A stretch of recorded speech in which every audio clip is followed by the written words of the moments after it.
नाज़रीन, वफाकी दारुल हुकूमत की फ़ज़ा सोगवार है।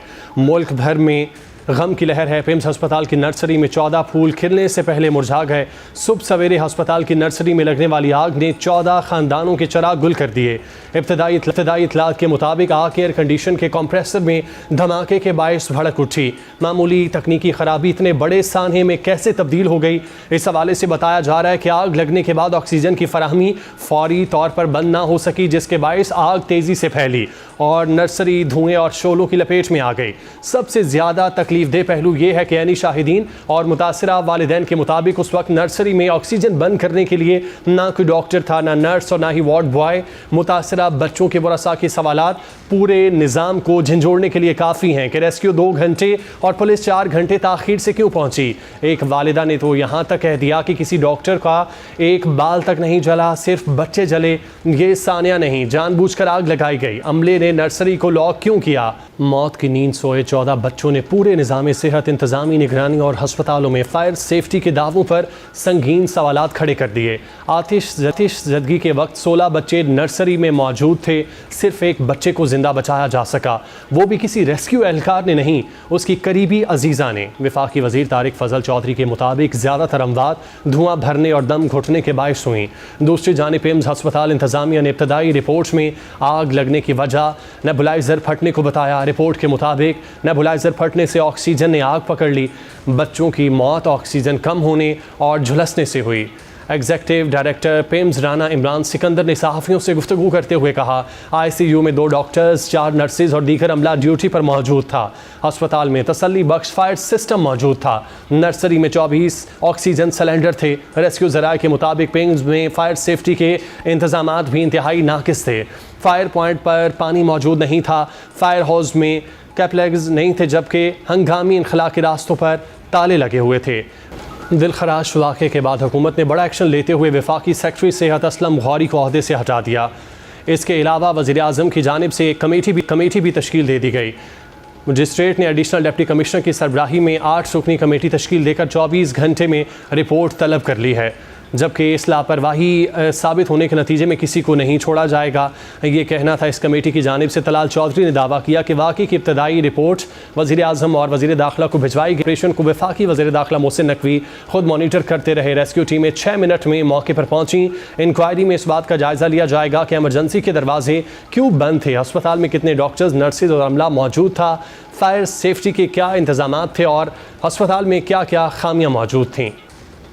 रेस्क्यू ऑपरेशन में इंतजामी तौर पर कोई कोताही फिलहाल नहीं लगती। हाँ, अस्पताल में क्या इंतजाम है, उसके गेट क्यों बंद है, कौन सा खुला है, कहाँ ऑक्सीजन सिलेंडर है, कहाँ डॉक्टर्स को होना चाहिए, उसका जवाब तो यकीनन हॉस्पिटल देगा और उसके बाद उसको ये जो इंक्वायरी कमेटी है उसको आगे नतीजा। जो भी गलती का और किसी भी कोताही का मुर्तकिब होगा उसको नहीं छोड़ेंगे और सबसे पहले मैंने खुद को एहतसाब के लिए पेश किया है। मैं था नहीं यहाँ पे। कल आपको पता है आज 12 रबीउल अव्वल है। आज छुट्टी थी तो कल रात मैं कराची गया हूँ। सुबह का ये वाकया है, मैं भी उसकी डिटेल भी आपको बता दूं। सबसे पहले तो मैं अपने आप को एहतसाब के लिए मैंने पेश किया है। जो मेरे सुपीरियर्स हैं उनको। अपोजिशन जमातें भी हुकूमती कारकर्दगी और साहने पर संगीन सवालात उठा रही हैं। पाकिस्तान तहरीक इंसाफ के सेक्रेटरी जनरल सलमान अकरम राजा ने पिम्स साहने पर इजहार अफसोस करते हुए कहा, हुक्मरानों के बच्चे इस मुल्क में नहीं रहते। अशाफिया का मुल्क है, इसमें कोई भी महफूज नहीं। फवाद चौधरी और शर्मिला फारूकी ने वफाकी वज़ीर सेहत मुस्तफ़ा कमाल से इस्तीफ़े का मुतालबा करते हुए कहा कि सिर्फ सेक्रेटरी को कुर्बानी का बकरा बनाकर वज़ीर को बरी ज़िम्मा करार नहीं दिया जा सकता। पीपल्स पार्टी की सेनेटर शहरी रहमान ने साहने पर सेनेट में तहरीक इल्तवा जमा करा दी है। बोली, ये इंतहाई संगीन सानिया है जिससे कई अहम सवालात जन्म लेते हैं। बच्चों की लाशें शनाख्त नहीं हो रही। ये मुल्क के मरकज़ी वफाकी हस्पताल की सूरत हाल है। मैंने सेनेट में तो तहरीक इल्तवा जमा कर दिया जुमे के लिए। ये तो बहुत संगीन, इससे बड़ा हादसा हो नहीं सकता। लेकिन ये जो हादसा हुआ है उसके साथ जुड़े हुए बहुत सारे सवाल हैं। लेकिन ये अस्पताल जो सर्विस करता है इस्लामाबाद की पब्लिक को, और यहाँ जो सूरत हाल है, पिछले साल भी इसी तरह हमने रिपोर्ट मांगी थी पानी के सिस्टम्स पे, फायर के सिस्टम्स पे, इमरजेंसी सिस्टम्स पे। ये पिछले साल भी ये सवाल उठे थे, इनके इंसिनरेटर हर चीज़ पर। लेकिन फिर बात हो के ख़त्म हो जाती है। हम इस पे सियासत नहीं चमकाने आए हैं, लेकिन पब्लिक अकाउंटेबिलिटी बहुत ज़रूरी है। लोग हमारी तरफ देख रहे हैं, सारा मुल्क सरापा एहतजाज है और खून के आंसू रो रहा है। हुआ है इसलिए हुआ है कि आवाम को भेड़ बकरी भी नहीं समझा गया इस मुल्क में। ये सरकारी अस्पताल है, यहाँ पे ये इसलिए हुआ कि ये समझते हैं कि अशराफिया के बच्चे तो इंग्लैंड अमेरिका जाएंगे, स्विट्जरलैंड जाएंगे, वहां उनका इलाज होगा। वो पैदा भी अमेरिका में होंगे। जहाँ जो बच्चे पैदा होते हैं वो शायद इंसानों के बच्चे नहीं। इसलिए जो कुछ जहाँ हुआ इसलिए हुआ कि आज इस मुल्क में अवाम महकूम है। आज इस मुल्क में स्कूल हो, कॉलेज हो, अस्पताल हो, जो आम इंसान के लिए है, उसकी यही हालत है जो हमारे सामने आई। वहाँ आग लग के बच्चे मरेंगे, स्कूलों में हमारे बच्चे या जाएंगे नहीं या जो जाते हैं उनको कुछ मिलेगा नहीं। इस मुल्क को मुकम्मल तौर पे अशराफिया का मुल्क बना दिया गया है। इस मामले पर वज़ीर-ए-आज़म की जानिब से कमेटी बनाई गई है। ताज़ा तरीन अपडेट लेने के लिए हमारे साथ हमारे नुमाइंदे उस्मान खान मौजूद हैं। उस्मान, बहुत शुक्रिया आपका। बताइएगा आज सुबह कैसे ये वाक़या पेश आया, इंतज़ामिया की जानिब से क्या अब तक डिटेल बताई गई है, किसकी गफलत है, कौन ज़िम्मेदार है इसका? बहुत शुक्रिया। देखें, ये एक अफसोसनाक सानिया आज सुबह 6:38 पर पेश आया और पिम्स अस्पताल का जो बच्चा वार्ड है, जहाँ पर 15 नौमौलूद बच्चे थे, जिनमें 14 बच्चे जो है वो जिनको नहीं बचाया जा सका और एक बच्चे को जो है वो बचाया जा सका, जिस पर वज़ीर-ए-आज़म पाकिस्तान मियां मोहम्मद शहबाज शरीफ ने फौरी तौर पर एक्शन लेते हुए सेक्रेटरी हेल्थ असलम गौरी को मुअत्तल करके कैप्टन रिटायर्ड महमूद को सेक्रेटरी हेल्थ तैनात कर दिया है।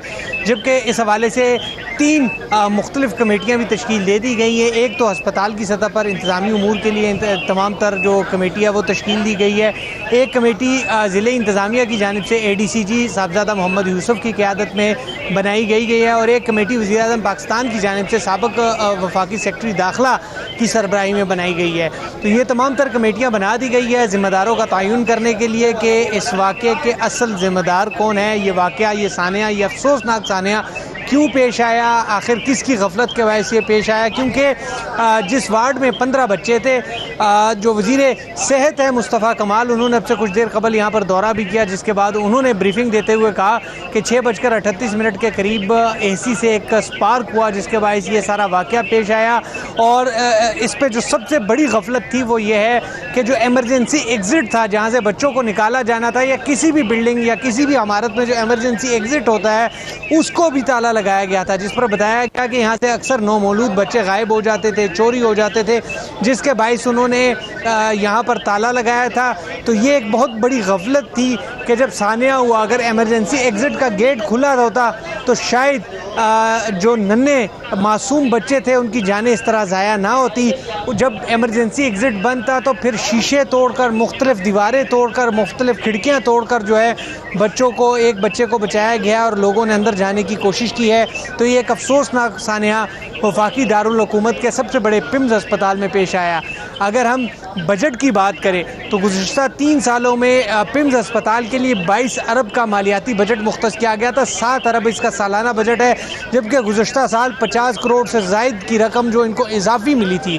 मगर उसके बावजूद अस्पताल की ये सूरत हाल है कि एमरजेंसी एग्ज़िट पर भी ताले लगाए गए थे और अब तक सिर्फ वफाकी सेक्रेटरी को मुअत्तल किया गया। अभी तक इस अस्पताल के अंदर से जो अस्पताल के सरबराह है या जो दीगर इस शोबे के जो सरबराह थे उनसे मुतल्लिक़ अभी तक कुछ नहीं किया गया। वफाकी वज़ीर सेहत का कहना था कि हम इस पर इंक्वायरी कर रहे हैं। मैं सबसे पहले ख़ुद अपने आप को एहतसाब के लिए पेश कर रहा हूँ और इस वाक़े में जो भी मुलव्विस होगा उसको कैफ़े किरदार तक पहुँचाया जाएगा। जिस तरह यहाँ पर हमें शहरी रहमान की जानिब से भी तनकीद की गई है, उन्होंने वफाकी वज़ीर सेहत मुस्तफ़ा कमाल के हवाले से कहा था कि अगर वो वफाकी वज़ीर सेहत हैं तो उनके अंदर तो सिर्फ 2 हॉस्पिटल आते हैं, तो क्या वो 2 हस्पतालों पर जिनमें 22 अरब जैसा कि आप 3 सालों में बता रहे हैं कि बजट रिलीज़ किया गया था, उनको भी बेहतर नहीं कर सके, उनकी इंतज़ामिया को बेहतर नहीं कर सके। वहाँ पर जिस तरह आपने बताया कि दरवाजे बंद थे, सिक्योरिटी का इंतज़ाम नहीं था, और सिर्फ ये वजह कि वहाँ पर चोरी होती है इसलिए उन्होंने ताले लगा दिए। वहाँ पर कैमरे लगने चाहिए थे, वहाँ पर सिक्योरिटी का बेहतर इंतज़ाम होना चाहिए था।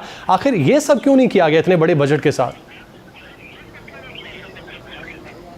देखें, ये बहुत बड़ी गफलत है। इस गफलत पर जितना मर्जी अगर हुकूमत या अस्पताल इंतज़ामिया पर्दे डाले तो वो नहीं डाल सकते। ये कैसे मुमकिन है? ये वफाकी वज़ीर सेहत से भी हमने ये सवाल किया कि ये कौन सा, किस दुनिया में होता है कि आप एमरजेंसी रस्तों को ताले लगा दे और उसको बंद कर दे। तो उन्होंने कहा कि जी बच्चे चोरी होते हैं, बच्चे अगवा होते हैं। तो क्या बच्चे अगर अगवा होंगे तो आप जो दरवाजे हैं उनको ताले लगाएंगे? आपको उसके लिए सिक्योरिटी सिस्टम करना चाहिए, CCTV के कैमरे लगाने चाहिए, सिक्योरिटी गार्ड बिठाएं आप। ताला लगाना, इसको कैसे अब ये अस्पताल इंतज़ामिया जस्टिफाई करेगी? अस्पताल के जो एग्जीक्यूटिव डायरेक्टर है डॉक्टर इमरान सिकंदर, उस हवाले से भी बड़े सवालात उठ रहे हैं कि इस पूरे साने में देखें, ये इस्लामाबाद का सबसे बड़ा अस्पताल है, पिम्स अस्पताल।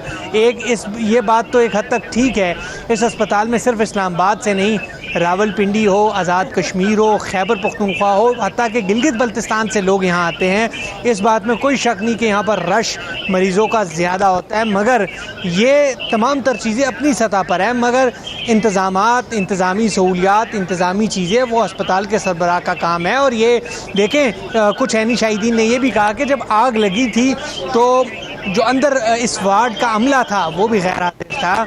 इस अस्पताल में कितने डॉक्टर्स गुज़श्ता रात तैनात थे, कितना दीगर अमला, नर्सेज या जो दीगर टेक्निकल स्टाफ होता है उसकी कितनी ड्यूटी थी और वो यहाँ पर मौजूद कितने थे? ये बहुत सारे सवालात हैं जिनका जवाब अभी आना बाकी है। और फिर अगर अमला जो यहाँ पर तैनात था वो मौजूद नहीं था तो आया ये भी फिर गफलत के मुर्तकिब पाए जाते हैं, या फिर इस वार्ड के इतराफ़ में जो सिक्योरिटी का अमला था उन्होंने इस पूरे साने में क्या किया? ये वो तमाम तर चीज़ें हैं जिस पर अभी इसकी इंक्वायरी होना बाकी है, इसके जवाबात आना बाकी है। लोग इस हवाले से बात कर रहे हैं और आज इस्लामाबाद पूरे की जो फ़िज़ा है वो बड़ी सोगवार है। अस्पतालों में लोग आते हैं जान बचाने के लिए, मगर ये हमें देखने को मिला कि आज अस्पताल में ही जहाँ से जानें बचाई जाती हैं वहाँ 14 नन्हे मासूम बच्चे जो हैं वो अपनी जान गंवा बैठे और एक बच्चा वो बच चुका है। यानी 15 बच्चे थे जिनमें सिर्फ एक को बचाया जा सका और 14 बच्चे नहीं बच सके। मैं आपको एक और बात बताऊं, यहाँ पर मेरी एक फैमिली से मुलाकात हुई, उनके यहाँ 4 साल बाद 4 से 5 साल बाद 2 जुड़वा बच्चे हुए और वो दोनों जुड़वा बच्चे भी इस वाक़े का शिकार हो गए और उनकी वालदा इस वक्त भी ICU में, इस वक्त अस्पताल में है। जब उनको इस वाक़े का पता चला तो वालदा भी ICU में है। तो ये सूरत हाल है। यहाँ पर हमने बच्चों के जो पेरेंट्स हैं, उनकी जो फैमिली है, ये सिर्फ 14 बच्चे नहीं, ये 14 ख़ानदान हैं, उनके लवाहिकीन को यहाँ पर हमने तड़पते हुए देखा और उन्होंने इस बात का मुतालबा किया है कि इस वाक़े के जो ज़िम्मेदारान हैं उनको कैफ़रे किरदार तक पहुँचाए। और एक और चीज़ मैं आपको बताऊँ, गुज़श्ता 8 सालों से इस्लामाबाद की जो MCI है, म्यूनसिपल कॉरपोरेशन इस्लामाबाद, वो मुसलसल पिम्स अस्पताल को नोटिस जारी कर रही है। पिम्स अस्पताल को बार बार वो ये बावर करवा रही है कि आपके पास फायर सेफ्टी सिस्टम ठीक नहीं है, आपके यहाँ मॉक एक्सरसाइजेज नहीं होती। इन 8 सालों में उस पर कोई अमल दरामद नहीं हुआ। ये एक बहुत बड़ा सवालिया निशान है कि 8 सालों से आपकी म्यूनसिपल कॉरपोरेशन इस्लामाबाद मुसलसल अस्पताल को नोटिस जारी करती है। आखिरी नोटिस जो मेरी मालूमात है उसके मुताबिक 2025 को जारी किया गया था इस अस्पताल को कि आपके यहाँ फायर अलार्म सेफ्टी सिस्टम नहीं है, आपके यहाँ मॉक एक्सरसाइजेज नहीं होती, आप इस पर अमल करें, मगर कुछ नहीं हुआ। 8 सालों में मुतअद्दिद नोटिस इस अस्पताल को मौसूल हुए मगर उसके बावजूद कोई अमल दरामद नहीं हुआ। और आज भी जब ये वाक़या हुआ, अगर यहाँ पर सिस्टम मौजूद होता, अगर इमरजेंसी एग्ज़िट होती तो शीशे या दरवाजे या दीवारें ना तोड़ी जाती, वहाँ से बच्चों को ना निकाला जाता। तो ये बहुत सारी ऐसी चीज़ें हैं, जब इस पर इंक्वायरियाँ होंगी बहुत सब कुछ सामने आएगा। तो और भी आज का जो पता चलेगा कि वज़ीर सेहत की जानिब से प्रेस कॉन्फ्रेंस की गई, आप भी मौजूद थे, उनका इस हवाले से क्या रिस्पॉन्स था कि जब उनसे ये सवाल किया गया कि सिर्फ उनके अंदर 2 अस्पताल हैं और उनकी हालत भी वो बेहतर नहीं कर सके, तो इस्तीफ़े के हवाले से तो वो बात कर रहे थे कि वो वज़ीर आज़म को जवाबदेह हैं, लेकिन क्या वो खुद इस्तीफ़ा देंगे? क्योंकि 2 अस्पताल और इतना बजट होने के बावजूद अस्पतालों की ये हालत थी कि आग बुझाने के वहाँ पर आलात नहीं थे, आपकी सिक्योरिटी नहीं थी। क्या कहना था उनका इस हवाले से?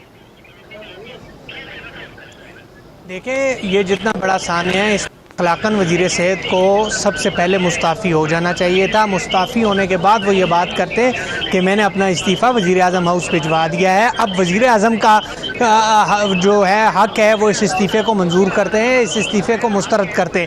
सबसे पहले वफाकी वज़ीर को चाहिए था कि वो अपने आप को एहतसाब के लिए पेश करते, फिर वफाकी वज़ीर के बाद फिर इस अस्पताल के जो सरबराह है डॉक्टर इमरान सिकंदर, उनको अपने आप को एहतसाब के लिए पेश करना चाहिए।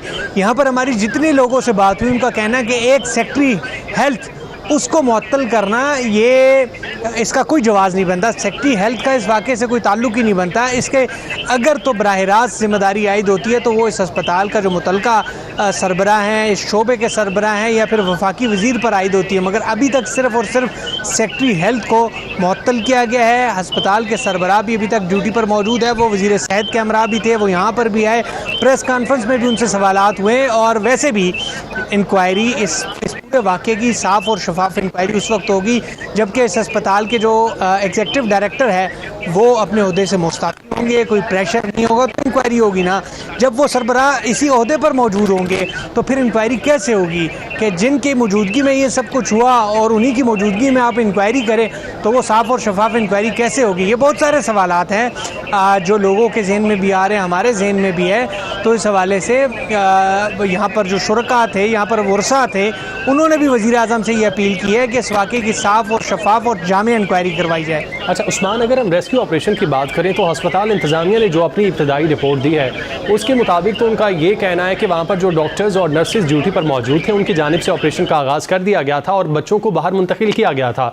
लेकिन लवाहिकीन का जो मौक़िफ़ है वो इससे डिफरेंट है। उनका तो ये कहना था कि किसी एक डॉक्टर का एक बाल भी नहीं जला और हमारे बच्चे जल गए। रेस्क्यू जो वहाँ पर पहुँची थी, जिनका ये कहना है कि वो 6:40 से 45 मिनट में सिर्फ 6 मिनट के अंदर पहुँच गए थे, उनका क्या मौक़िफ़ है, उनको कौन सी मुश्किलात का सामना करना पड़ा और क्या तमाम जो रेस्क्यू ऑपरेशन था वो उन्होंने खुद जाकर किया था या कि इंतज़ामिया की ये जो रिपोर्ट है कि डॉक्टर्स इसमें हिस्सा ले रहे थे पहले से, वो दुरुस्त है?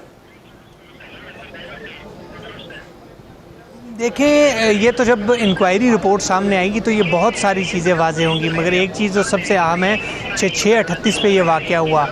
रेस्क्यू जो लवाहिकीन का इल्ज़ाम है कि 7:30 बजे के बाद, मतलब 7:15 7:30 के करीब रेस्क्यू एहलकार यहाँ पर पहुँचे, मगर रेस्क्यू से कबल हस्पताल इंतज़ामिया में देखें अगर यहाँ पर फायर सेफ्टी सिस्टम मौजूद होता तो वो अपनी सतह पर ऑपरेशन करते। फिर उसके साथ यहाँ पर गार्ड्स थे, यहाँ पर अमला था, यहाँ पर डॉक्टर्स थे, यहाँ पर नर्सेज थे, वो अपनी सतह पर भी तो ऑपरेशन वहाँ पर ये रेस्क्यू ऑपरेशन कर सकते थे ना। ये तो नहीं है कि आग लग गई और आप इंतज़ामिया रेस्क्यू 112 या फिर जो इस्लामाबाद की जो रेस्क्यू सर्विस है उनके इंतज़ार में बैठे रहेंगे कि वो आएंगे और बच्चों को निकालेंगे। बुनियादी पहला रेस्क्यू ऑपरेशन तो अस्पताल इंतज़ामिया को ही करना था ना, मगर जब तक रेस्क्यू यहाँ पर आए फिर उन्होंने इमरजेंसी एग्ज़िट देखा, इमरजेंसी एग्ज़िट को ताला था, फिर शीशे तोड़े, सीढ़ियाँ लगाई, तब तक नन्हे बच्चे थे, मासूम बच्चे थे, उनका वैसे ऑक्सीजन के मसाइल होते हैं। तो 15 बच्चे थे, 15 में 14 जान की बाजी हार गए। खुदा न ख्वास्ता अगर इस वार्ड में 50 या 100 बच्चे भी होते तो यही सूरत हाल देखने को मिलती, क्योंकि इंतज़ामिया की ये संगीन लापरवाही है और इसको किसी भी हाल में जस्टिफाई नहीं किया जा सकता। रेस्क्यू दूसरे नंबर पे आता है, रेस्क्यू ऑपरेशन का सिस्टम दूसरे नंबर पर होगा, मगर उससे पहले अस्पताल के अंदर अपना रेस्क्यू सिस्टम और अपना फायर अलार्म सिस्टम तो होना चाहिए ना।